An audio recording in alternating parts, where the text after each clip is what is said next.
મહાનગરપાલિકાની મળેલી સ્ટેન્ડિંગ કમિટીની બેઠકમાં 223 કરોડ રૂપિયાના વિકાસના કામોને બહાલી અપાઈ। મહાનગરપાલિકાની સ્ટેન્ડિંગ કમિટીની બેઠક ચેરમેન રાજુભાઈ રાબડિયાની અધ્યક્ષતાએ મળી હતી। આ બેઠકમાં કુલ 64 કાર્યોને રજૂ કરવામાં આવ્યા હતા, જેમાં પશ્ચિમ વિસ્તારમાં ઓડિટોરિયમ, કરચલિયાપરામાં સ્ટ્રોમ અને ડ્રેનેજનું લાઇન, 86 બસ સ્ટોપ, લીઝ પટ્ટા સહિતના કાર્યો રજૂ કરવામાં આવ્યા હતા, જેની ચર્ચાના અંતે તમામ કાર્યોને સર્વાનુમતે મંજૂર કરવામાં આવ્યા હતા। આટલી વસ્તુ નડે છે હું વિઝિટમાં ગયા ત્યારથી હું કહું છું શરૂ કરશો તો તમે કેમ કરશો?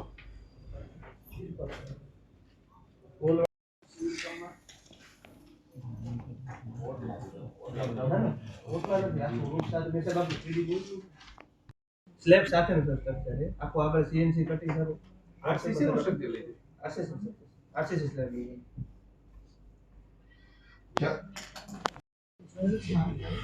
બીજાને ચર્ચા કઈ બસ સ્ટેન્ડમાં 1 થી 14 એક સાથે મંજૂર એમનું એક લિસ્ટ મળી જાય છે।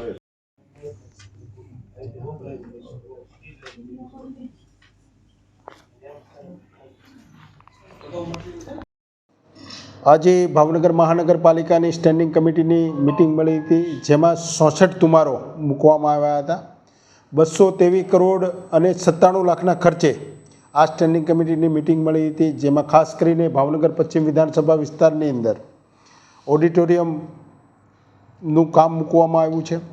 કપરા જેવા વિસ્તારની અંદર સ્ટોમ અને ડ્રેનેજ લાઇન 119 કરોડ જેટલી માતબાર રકમની સરકારશ્રીએ સ્પેશિયલ પ્રોજેક્ટની અંદર મંજૂરી આપી છે અને એ કામ પણ મૂકવામાં આવ્યું હતું। આ સાથે ભાવનગરની અંદર બસની જે સુવિધાઓ શરૂ થઈ છે એના પિકઅપ માટે થઈને જે સિટીની અંદર બસ સ્ટેશનો બનાવવાના છે એ 86 બસ સ્ટેશનો મંજૂર કરવામાં આવ્યા છે। આગામી દિવસોની અંદર આ કામો 2 ટાઈપના અલગ અલગ બસ સ્ટેન્ડો બની રહ્યા છે અને બનવાના પણ છે। આ ઉપરાંત ભાવનગર મહાનગરપાલિકાને જે 50 વિસ્તારની અંદર આવાસ બનાવવાના માટેની સમય મર્યાદા વધારવા માટેની ફાઇલ અમારી પાસે આવી હતી। સ્ટેન્ડિંગ કમિટીની અંદર ચર્ચા વિચારણા બાદ જે 10 બ્લોક છે એ 10 બ્લોક 8 માર્ચ પહેલાં સોંપી દેવા માટેની મંજૂરી આપી છે। આ ઉપરાંત બાકીના 2 બ્લોક છે એ માર્ચ મહિનાના એન્ડ સુધીમાં આપવા માટેની મંજૂરી આપી છે અને બાકીના કામો જે છે એપ્રિલ અને મે મહિના સુધીમાં સંપૂર્ણપણે લોકોને ઉપયોગી થાય એ માટે થઈને સોંપવા માટેની અત્યારે મંજૂરી આપી, શરતી મંજૂરી આપી છે। આ ઉપરાંત ભાવનગર મહાનગરપાલિકા દ્વારા જે વિકાસના કામો થઈ રહ્યા છે એ આગામી દિવસોની અંદર જે લોકો ઉપયોગી કામો છે, ખાસ કરીને કનેક્ટિવિટી માટે થઈને જે ભાવનગરનું નવું એન્ટ્રી પોઈન્ટ બની રહ્યું છે એ સિત્રા વિસ્તારની અંદર પાણીની ટાંકીથી મસ્તરામ સુધીનો ફૂટટેક રોડ બનાવવામાં આવ્યો હતો, પરંતુ પાણીની ટાંકીથી સિસ્સર સુધી 2 ટ્રેક હતો અને વાઇડિંગ ન કરેલો જૂની ટીપીના કારણે ન હતો, એને ફૂટટેક રોડ બનાવવા માટેની પણ મંજૂરી આપી છે।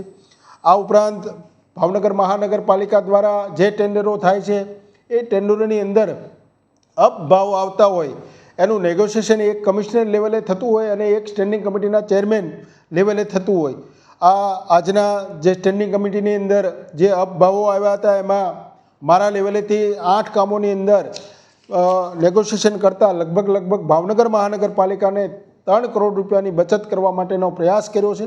આ ઉપરાંત 4 અધ્યક્ષ સ્થાનેથી મુદ્દા લેવામાં આવ્યા હતા, જેમાં નાણાં પંચની ટાઇટ અનટાઇટ ગ્રાન્ટ, જમીન મહેસૂલ વિભાગની ગ્રાન્ટની મંજૂરી આપવામાં આવી છે અને ખાસ કરીને દેસાઈનગરથી વિજયરાજનગર સુધી આરટીઓ સુધીનો જે ઓવરબ્રિજ છે એની આજુબાજુમાં જે જગ્યા સંપાદન કરવાની હતી એની મંજૂરી આપવામાં આવી છે। આગામી દિવસોની અંદર મંજૂરી મુજબ એને જે વળતર ચૂકવવા પાત્ર થશે કોર્પોરેશન ચૂકવશે અને જે જગ્યાઓ સંપાદન કરવાની છે એ સંપાદનની કાર્યવાહી કરવામાં આવશે। આ ખાસ કરીને અગત્યના મુદ્દાઓ હતા ભાવનગરના વિકાસને લઈને। આ શાસનની અંદર અવિરત અને સતત પ્રયત્નશીલ અમારા સૌ સભ્યશ્રીઓ ભારતીય જનતા પાર્ટીનું શાસન લોકોનું શાસન બની રહે એના માટેના પ્રયાસ કરી રહ્યા છે।